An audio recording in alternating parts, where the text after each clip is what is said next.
नमस्कार, मैं अंजलि मिश्रा। स्वागत है आप सभी का द न्यूज में। आपको बता दें कि उत्तराखंड के मुख्यमंत्री पुष्कर सिंह धामी द्वारा उत्तराखंड की विधानसभा में आज यूसीसी का बिल जो है पेश किया गया है। बहुमत इनके पास है और इसे लेकर जो है इस वक्त अगर आप कहेंगे सवाल जवाब जो है देखने के लिए मिल रहा है, बयानबाजियों का दौर देखने के लिए मिल रहा है।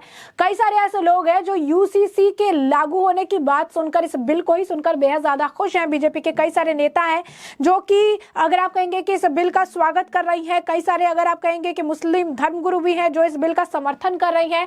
दूसरी तरफ मुस्लिम पर्सनल लॉ बोर्ड है जो कि इस बिल के अगेंस्ट में बोल रहा है। साथ ही विपक्ष के भी कई नेता हैं जो इस बिल के अगेंस्ट बोलते हुए नजर आ रही है। कहीं ना कहीं यूसीसी के आने से काफी सारे चेंजेस जो आ जाएंगे। आजादी के बाद उत्तराखंड ऐसा राज्य भी बन जाएगा जहां पर यूसीसी लागू किया जाएगा। यूसीसी को लेकर काफी समय से बयानबाजियां की जा रही थी और कहा जा रहा था कि यूसीसी जो है वो जल्द लागू जो है किया जाएगा। और ऐसे में अगर आप देखेंगे तो साफ तौर पर यूसीसी को लेकर हलचल तेज है। इसी बीच हम आपको बता दें कि तरह तरह की जो बयानबाजी है, जिसकी बात हम कर रहे थे आपसे कि तरह तरह की जो बयानबाजियां हैं देखने के लिए मिल रही है, वही अब इस मामले पर हम पहले पक्ष की बात कर लेते हैं। आपको बता दें कि इस मामले को लेकर प्रतिक्रिया आई है। बीजेपी के नेता श्रीकांत मजूमदार जो है वो भी क्या कुछ कह रहे हैं, एक बार जरा सुनिए। देखिए, यूसीसी होना चाहिए, ऐसे हमारे संविधान में भी लिखा हुआ है कि ऐसे होना चाहिए कि धर्म के आधार पर किसी की नागरिक के साथ, किसी के साथ भेदभाव नहीं होना चाहिए। तो आज के दुनिया में इतना साल हो गया, तो एक आदमी के एक बीबी, एक आदमी का 4 बीबी है, तो कैसे शूट कर सकता है? नहीं, होता भी नहीं। नेचुरली भी कौन करता है 4 शादी? मुसलमानों में भी 4 शादियां कोई नहीं करता आजकल के दिन में। तो ऐसे सिर्फ लिखने के लिए नियम बना के रखना का कोई जरूरत नहीं है। तो अगर वहाँ की सरकार को लगता है, जनता के द्वारा चुनी हुई सरकार है, जो सरकार अगर फील करती है कि आना चाहिए तो आना चाहिए। जैसा कि आपने सुना, उन्होंने कहा कि अगर राज्य सरकार को ऐसा लगता है कि यूसीसी को लाना चाहिए तब इनको जरूर से जरूर इसे लेकर आना ही चाहिए। वहीं आपको बता दें कि इस बिल को लेकर जो है उत्तर प्रदेश के जो उप मुख्यमंत्री है केशव प्रसाद मौर्य, उनका भी क्या कुछ कहना है, जरा सुनिए। मैं उत्तराखंड में भारतीय जनता पार्टी सरकार के मुखिया श्री पुष्कर सिंह धामी जी और उनकी पूरी सरकार को यूसीसी लाने के लिए बधाई देता हूँ। भारतीय जनता पार्टी ने धारा 370 हटाने का वादा किया, पूरा कर दिया। रामलला का भव्य मंदिर बनाने का वादा किया, पूरा कर दिया। यूसीसी लाने का वादा किया हुआ है देश की जनता से। भाजपा का विचार का मुद्दा है और आज उत्तराखंड यानी देवभूमि से शुरुआत हुई है। आने वाले समय में मुझे पूरा विश्वास है कि हमारी जो विचारधारा से जुड़े हुए विषय हैं वो आगे बढ़ेंगे। सर, वैसे जैसे नेता ये बात कहते हैं कि शरिया कानून पर फर्क पड़ेगा। यहाँ इस देश में हर व्यक्ति के लिए एक कानून होगा। हिंदू के लिए अलग, मुसलमान के लिए अलग, ईसाई के लिए अलग, ऐसा नहीं है। यह देश सबका साथ, सबका विकास, सबका सम्मान, सबको स्थान देते हुए आगे बढ़ रहा है। इस देश में 4 जातियां हैं, गरीब है, किसान है, युवा है, महिला है। और इससे अलग हट करके जो सोचने वाले हैं उनका राजनीतिक भविष्य खतरे में। तो उन्होंने साफ तौर पर कहा है कि मैं उत्तराखंड सरकार को बधाई जो है देना चाहता हूं और बधाई देकर जो है ये कहना चाहता हूं कि वो यूसीसी लेकर आए। बीजेपी ने कहा था कि आर्टिकल 370 हटाएंगे, उन्होंने हटाया। बीजेपी ने कहा था कि रामलला का जो मंदिर है बनाएंगे, बीजेपी ने किया। बीजेपी ने कहा था यूसीसी लाएंगे और जरूर से जरूर बीजेपी जो है ये काम करती हुई भी नजर आएगी। उन्होंने कहा कि बस 4 तरीके के जो कास्ट है वो है इस जो है देश में, एक गरीब, एक जो है फार्मर, एक है युवा और एक महिला है। और पॉलिटिकल फ्यूचर जो है उनका ही है, जो जिनको इसके बारे में जो है सोच रहे हैं, जो इनके बारे में समझ रहे हैं। वहीं आपको बता दें कि इस बिल को लेकर जो है इस मामले को लेकर भी जो है बयानबाजी देखने के लिए रामदास अठावले जी का भी जो है केंद्रीय मंत्री रामदास अठावले जी का भी क्या कुछ कहना है, एक बार जरा सुन लीजिए। मतलब जो कॉमन सिविल कोड है, इसके संबंध में बहुत सालों से चर्चा चल रही है। जब से संविधान लागू हुआ था उसमें मुस्लिम समाज को मतलब एक अलग उनके लिए कानून बनाया था, लेकिन बहुत सालों से हिंदू समाज में और बाकी के समाज में भावना है कि सभी के लिए कानून होना चाहिए। और इसीलिए मुझे लगता है भाई उत्तराखंड में कॉमन सिविल कोड जो है पास हो रहा है और कई राज्यों में भी हुआ है और भारत सरकार भी इस पर विचार कर रही है। मुझे लगता है कि कॉमन सिविल कोड अगर पास हो जाता है तो हिंदू मुस्लिमों में यूनिटी पैदा होने के लिए उसका अच्छा उपयोग होगा। आज दोनों समाज में इस विषय पर विवाद होते रहता है, इसलिए मुझे लगता है कि ये कानून मुस्लिम समाज के विरोध में नहीं है। कॉमन सिविल कोड जो समान नागरिक कानून है, ये सबके लिए है और इसीलिए मुझे लगता है कि इसमें गलतफहमियां नहीं होनी चाहिए। लेकिन सर अभी भी गलत फहमियाँ हैं, अभी भी मुस्लिम समाज के कई ऐसे लीडर हैं वो लगातार ये कह रहे हैं कि ये यूसीसी जो है ये धर्म के आधार पर है, मुस्लिम विरोधी है। इस तरीके के जो स्टेटमेंट है अभी भी आ रहे हैं, जबकि सरकार की तरफ से लगातार क्लैरिफाई किया गया इस विषय को। मैं भी एक तो मतलब ये मुस्लिम विरोधी है, ऐसा मुस्लिम समाज के कुछ लोगों का कहना है, सभी मुस्लिमों का कहना ऐसा नहीं है। लेकिन अभी विवाद पैदा किया जा रहा है, कुछ बातें जिस तरह राम मंदिर के मुद्दे पर मुस्लिम समाज ने बहुत ही अच्छी भूमिका ली, वहाँ शांति से राम मंदिर बना, सुप्रीम कोर्ट के जजमेंट के बाद पूरे देश में शांति रही। और उसी तरह मुझे लगता है कि भाई हिंदू और मुस्लिम समाज ने एक साथ आने का रास्ता एक ही है, कॉमन सिविल कोड होना चाहिए, कानून होना चाहिए। अगर कानून हो जाता है तो मुस्लिम समाज के बारे में जो भी गलतफहमियां हिंदू समाज के मन में हैं वो कम हो सकती है और भाईचारा मजबूत हो सकता है। जैसा कि आपने सुना, उन्होंने कहा कि किसी भी तरीके से एंटी मुस्लिम नहीं है, इसके बारे में अगर भ्रम फैलाया जा रहा है या चीजें की जा रही है तो उसके बारे में सोचने की जरूरत है और उसके बारे में समझने की जरूरत है। आप इस तरीके से जो है भ्रम जो है इस मामले को लेकर नहीं फैलाना चाहिए, इसका स्वागत किया जाना चाहिए। और उन्होंने कहा कि ये सारे जो है चीजें इस हिसाब से इसको देनी चाहिए। वही बीजेपी के एक और नेता मोहसिन रजा का कहना है कि यूनिफॉर्म सिविल कोड जो है ये सारे परेशानी का समाधान है, जितनी जल्दी लागू हो जाए उतना ज्यादा ये बेहतर है, उतने ज्यादा बेहतरीन तरीके से काम किया जा सकता है। बात करेंगे अपने उत्तराखंड के माननीय मुख्यमंत्री का कि उन्होंने इसको टेबल किया है और इसको लागू भी करेंगे वो, और हम ऐसे ही अन्य राज्यों में भी, उत्तर प्रदेश में भी हम इसको लाएंगे, क्योंकि देश की जरूरत है, हम आम जन की जरूरत है। क्योंकि एक कानून के तहत जब हम सारे चलते हैं तो तमाम सारे विवाद भी खत्म हो जाते हैं। बहुत सारे विवाद जो उत्पन्न रहते हैं वो अगर एक देश एक कानून नहीं होता है तो इस वजह से तमाम सी चीजें निकल कर आती हैं। इसमें तमाम चीजों को अलग भी रखा गया है, ऐसा नहीं कि सारी चीजों को समायोजित किया गया है, लेकिन जो कानून आपके लिए है वही मेरे लिए है, वही इनके लिए है। तो देश के हित में, प्रदेश के हितों में और खासकर देश हित में यूसीसी बहुत जरूरी है। लेकिन विपक्षी तमाम पार्टियां हों या उधर असदुद्दीन ओवैसी हों, सब विरोध कर रहे हैं कि ये जो शरीयत कानून है उसकी भी इसमें वो नहीं मान्य होगा। देखिए, पहली चीज जब उस चीज को उससे बाहर रखा गया है, आप अपना करिए ना, आपको मना किसने किया है? लेकिन कानून जो देश का कहेगा उसके तहत करिए। तो उसके तहत करने में किसी को क्या परेशानी है? अगर उनको इतनी परेशानी है तो मुझे लगता है कि असदुद्दीन ओवैसी जैसे लोग जो आप हमारे सदन में बैठकर मुसलमानों को गुमराह करने का काम करते हैं, ये इस्लामिक मुल्क नहीं है, ये उनको समझना होगा। और अगर वो इस्लामिक मुल्क की कल्पना कर रहे हैं तो उन्हें जाना चाहिए किसी इस्लामिक मुल्क में ना, वहां इस तरह का कोई कानून नहीं मिलेगा। यहाँ तो देश हित में एक कानून बनेगा और सब लोगों को उसकी ही अम्ब्रेला के नीचे रहना होगा। तो ये कोई बड़ी बात, बिला वजह की बातें करना, सदन के अंदर लोगों को गुमराह करना, अपनी राजनीतिक रोटी सेकने के लिए, अपने दल के लिए ये सब बातें वो करते हैं, कभी लोगों के लिए तो चिंता करते नहीं है। आदरणीय मोदी सरकार ने जो चिंताएं की हैं, जो योगी सरकार ने की हैं, ये अपराधी जो मारे गए उसमें भी वो ये ढूंढते हैं, जो अपराधियों को जेल भेजा गया उसमें भी ढूंढते हैं कि ये एक समुदाय विशेष के हैं। इसीलिए ये कानून बन रहा है कि सबके लिए एक कानून होगा, तब वो नहीं बोल पाएंगे कि समुदाय विशेष के हैं या जाति। तो राजस्थान के एक और मंत्री कन्हैया लाल चौधरी का भी इस मामले पर बयान है, क्या कुछ कह रहे हैं कन्हैया लाल चौधरी, जरा एक बार सुन लीजिए। सबसे पहले तो मैं उत्तराखंड के मुख्यमंत्री धामी जी को धन्यवाद देना चाहता हूँ। उन्होंने जो महत्वपूर्ण विषय था जिसमें भारत की जनता टिकटकी लगाई हुई थी, मोदी जी की जब से सरकार आई, जिस बिल को जो केंद्र सरकार में लाना चाहे सबसे पहले उन्होंने की, इसके लिए मैं उनको धन्यवाद देना चाहता हूँ। और हम प्रयास कर रहे हैं कि पहले नंबर पे उत्तराखंड आ गए तो दूसरे नंबर पर राजस्थान आए। इसके लिए आप बात करेंगे मुख्यमंत्री जी हमसे ज्यादा एग्रेसिव, हम तो फिर कम है। मुख्यमंत्री जी खुद इसके बहुत ज्यादा पक्षधर है। मुख्यमंत्री जी ने हमें डायरेक्शन भी दे दिया, बहुत जल्दी इस पे काम करेंगे। आपको लगता है कि जो भी मौजूदा सत्र चल रहा है उसमें इस बारे में कोई चर्चा होगी? मौजूदा सत्र के अंदर भी चर्चा करेंगे और हो सकता है इसमें समय कम मिले तो आने वाले जो सत्र आएगा जून जुलाई के अंदर, उसके अंदर 100% को लाएंगे।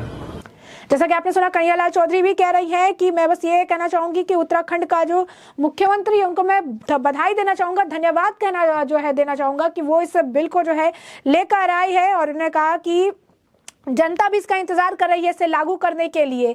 राजस्थान भी उत्तराखंड के बाद अब राजस्थान भी यूसीसी जो है लागू किया जाएगा और यहाँ के भी मुख्यमंत्री इसके पूरे सपोर्ट में है। अब जब सपोर्ट में आपको हेमा मालिनी जी भी इस मामले को लेकर सपोर्ट कर रही है पूरा, क्या कुछ कह रही है वो जरा सुनिए। We are very happy what has happened and ये जो पास हुआ है रूल, जिसकी वजह से सारे महिलाओं के लिए बहुत ही अच्छा है, बहुत ही nice good news for them कि सबका बेनिफिट होगा इसमें। सब वर्ग के महिलाएं, not only Hindu, Muslim, Sikh, ईसाई, all kind of women will be benefited. They were deprived of many things for the last so many years. So उनके लिए अच्छा है, हमारी सरकार ने ये किया है, ये काम इतना अच्छा काम. So I am very proud and I feel very happy.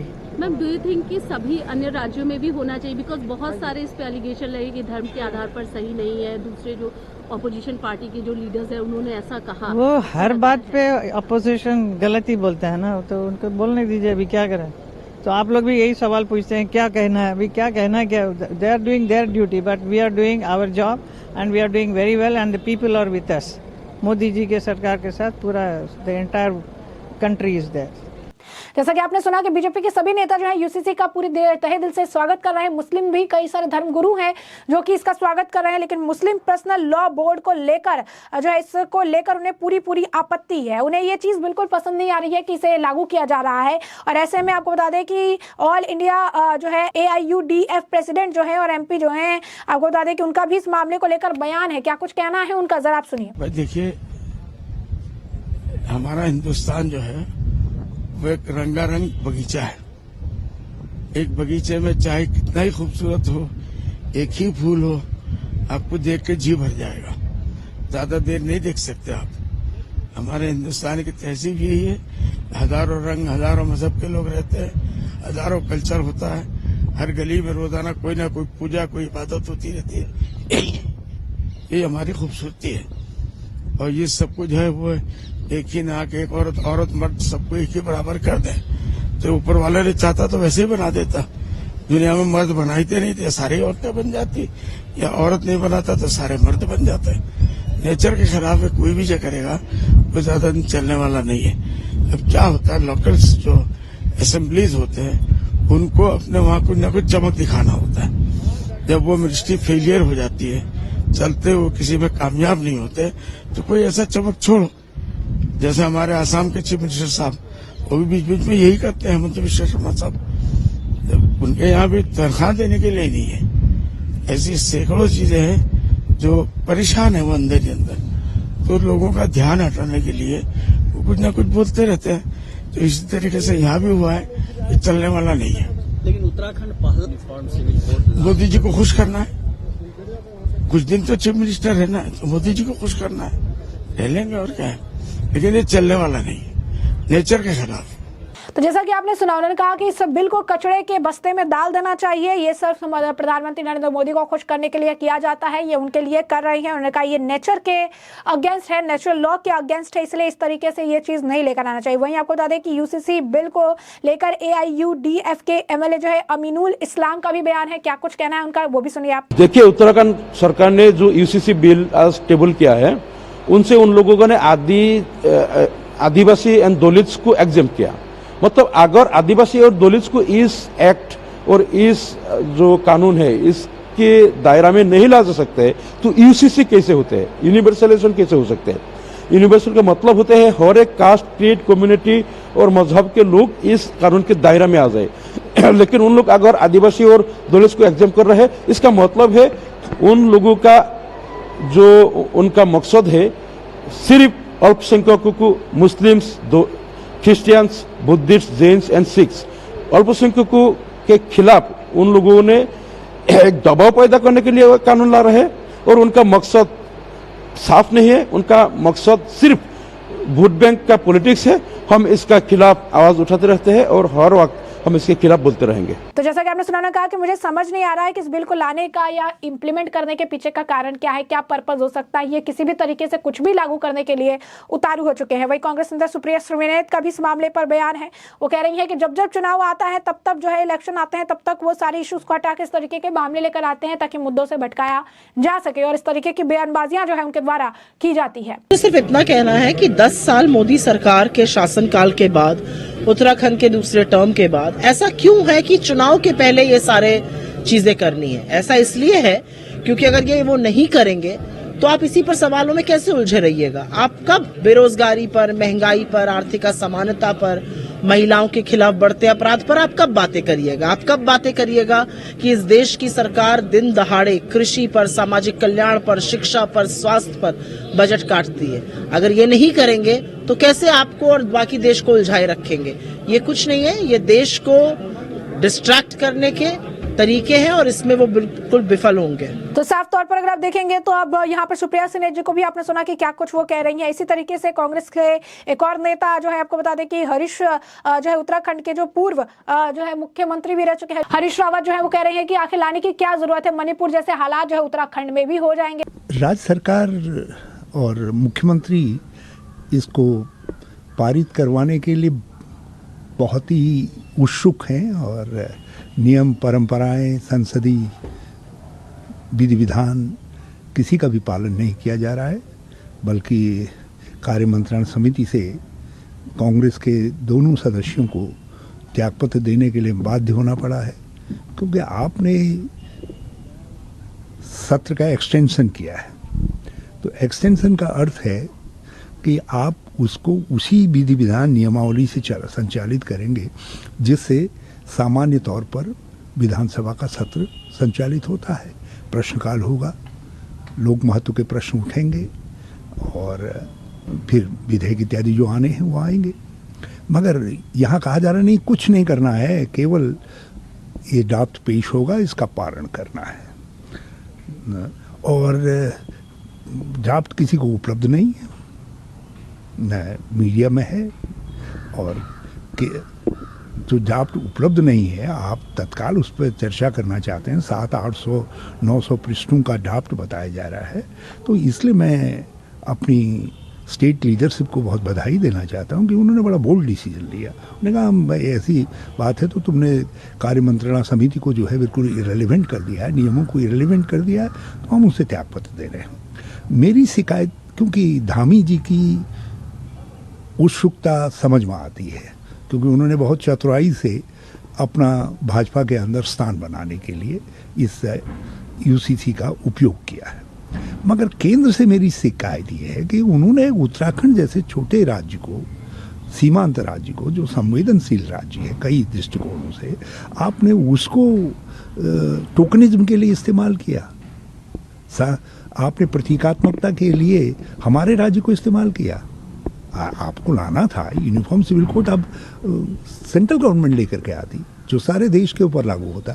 हमारे यहाँ जो कानून बनेगा भी तो वो हमारी सीमाओं के लिए होगा, कहीं दूसरे के लिए तो नहीं होगा। और फिर इसके जरिए, इस टोकनिज्म के जरिए आपने ये ऐसा करने दे करके उत्तराखंड को एक गलत परंपरा डाल दी है। अब दूसरे राज्य भी इसी तरीके से कॉमन सिविल कोड के नाम पर अपना कानून बनाने की कोशिश करेंगे, और इस कोशिश के अंदर वो दूसरे समुदायों के वैयक्तिक परंपराओं और संस्कारों आदि में जो है दखल कर सकते हैं। एक अपना वोट बैंक ठीक करने के लिए, सपोज करिए तमिलनाडु के अंदर जो है कुछ लोग मातुल कन्या से भी विवाह करते हैं और कुछ लोग नहीं करते हैं।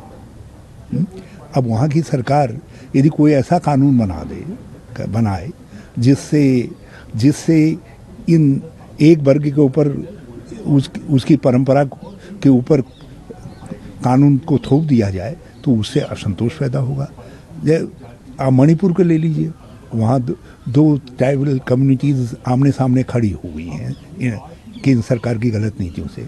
यदि वहाँ की मैतेई समुदाय को खुश करने के लिए वहाँ की राज्य सरकार जो है कोई ऐसा कानून बनाती है, जो ऐसा व्यक्तिगत कानून बनाती है जिसको वहाँ की कुकी समुदाय के ऊपर थोपा जाए, जो उनकी परंपराओं के विरोध में हो, तो इससे मणिपुर हमेशा के लिए आग में आप झोंक देंगे। और दूसरे राज्यों में भी इस तरीके की परंपराएं हैं, ट्राइब्स में भिन्नताएं हैं, अपने परंपरागत जो संस्कार हैं उनमें उनकी मान्यताओं की भिन्नता है, तो उन भिन्नताओं एक कम्युनिटी दूसरे कम्युनिटी के खिलाफ पर्सनल लॉ को इस्तेमाल कर सकती है।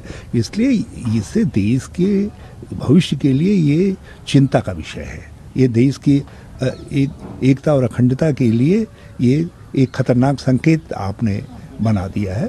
तो इसलिए मुझे शिकायत केंद्र सरकार से है कि आपने राजनीतिक स्वार्थ के लिए हमारे राज्य को टोकनिज्म के लिए छांटा और एक गलत परंपरा को पूरे देश के अंदर प्रारंभ कर दिया। अब क्योंकि अगर ये पास होता है तो उत्तराखंड राज्य होगा जहाँ पर यूनिफॉर्म सिविल कोड लागू होगा। उसके बाद फिर हेमंता बिस्वा भी कह रहे हैं कि अपने राज्य में लागू करवाएंगे या और स्टेट में भी लागू होगा। अब भिन्नताओं को कम करने के लिए ही मैं कह रहा हूँ, यदि ये इतना ही अनूठा है, कार्य है और इतना ही हितकारी है, देश हित में है, तो आप दिल्ली में क्यों नहीं ला रहे? केंद्र सरकार क्यों नहीं ला रही? पहले काल आए, सीएए लाए, आपने पारित भी करवा दिया दोनों सदनों से, लेकिन लागू क्यों नहीं कर पाए आप? क्यों नहीं कर पाए? बताइए, कोई तो कारण रहा होगा, क्योंकि उससे भी कई समुदायों के हितों पर चोट पहुंच रही थी, इसलिए आपको लगा कि ये देश के लिए खराब हो, मुश्किल हो सकती है, तो आपने लागू नहीं किया उसको। अब जो है, अब उसको आप ये यूनिफॉर्म सिविल कोड, ये कहाँ से यूनिफॉर्म सिविल कोड रह गया जब एक राज्य का रह गया? यूनिफॉर्मिटी तो तब रहेगी ना जब आप संविधान की भावना, जो directive principle of state policy है, उसके अनुसार सारे देश के लिए एक लाएंगे। राशिद अल्वी जी भी क्या कुछ कह रहे हैं, एक बार जरा सुनिए। देखिए, देश का संविधान ये इजाजत देता है, फंडामेंटल राइट है कि हर आदमी अपने धर्म और मजहब के मुताबिक चल सकता है। ऐसा कोई भी कानून अगर बनाया जाता है जो किसी के धर्म के खिलाफ हो, वो असंवैधानिक है। और इस यूनिफॉर्म सिविल कोड के अंदर इस बात पे पाबंदी लगा दी गई है कि कोई भी औरत डाइवोर्स के बाद किसी भी वक्त शादी कर सकती है, जबकि कुरान के अंदर है कि 4 महीने 10 दिन तक कोई औरत शादी नहीं कर सकती। उसके बहुत सारे कारण, लेकिन किसी भी धर्म के अंदर अगर इंटरवेंशन किया जाता है, कुरान के किसी भी मामले के अंदर इंटरवीन किया जाएगा, तो जाहिर है इसको ना देश का हिंदू बर्दाश्त करेगा ना मुसलमान बर्दाश्त करेगा। चूंकि चाहे गीता हो, चाहे कुरान हो, चाहे बाइबल हो, सब धर्म की पवित्र किताबें हैं और इनकी इज्जत करना हर एक की जिम्मेदारी है। सर, यूसीसी सदस्य मौलाना खालिद रशीद फरंगी महली कहते हैं, जहां तक यूसीसी का सवाल है, हमारी राय है कि इसमें एकरूपता नहीं लाई जा सकती। प्रत्येक कानून, और यदि आप किसी समुदाय को इस यूसीसी में छूट देते हैं तो इसे एक समान कोड नहीं कैसे कहा जा सकता है? ऐसे देखिए हर स्टेट के अंदर, हर प्रांत के अंदर अलग-अलग यूसीसी बनेगा तो एक कानून कहां से रह जाएगा? आज तो सिर्फ 2-3 कानून है, मुसलमानों का अलहदा, क्रिश्चियंस का अलहदा, हिंदुओं का अलहदा। 28 प्रांतों में 28 यूसीसी बनेंगे तो आज 3 है, कल को 28 कानून बन जाएंगे। तो ये सरकार सिर्फ समाज को पोलराइज करना चाहती है और वो समझती है कि यूनिफॉर्म सिविल कोड की हिंदुस्तान का मुसलमान मुखालफत करेगा और इसी का वो फायदा उठाकर अपनी राजनीति फायदा उठाएंगे। इसके अलावा यूसीसी का कोई मतलब नहीं है। डायरेक्टिव प्रिंसिपल्स के अंदर कॉन्स्टिट्यूशन में सिर्फ आर्टिकल 44 नहीं है, 15-16 आर्टिकल्स हैं। आर्टिकल 50 है जो कहता है कि जुडिशरी को एग्जीक्यूटिव से बिल्कुल अलहदा कर दिया जाए, जो सबसे इंपॉर्टेंट आर्टिकल है। सरकार उस पर क्यों नहीं अमल दरामद करती?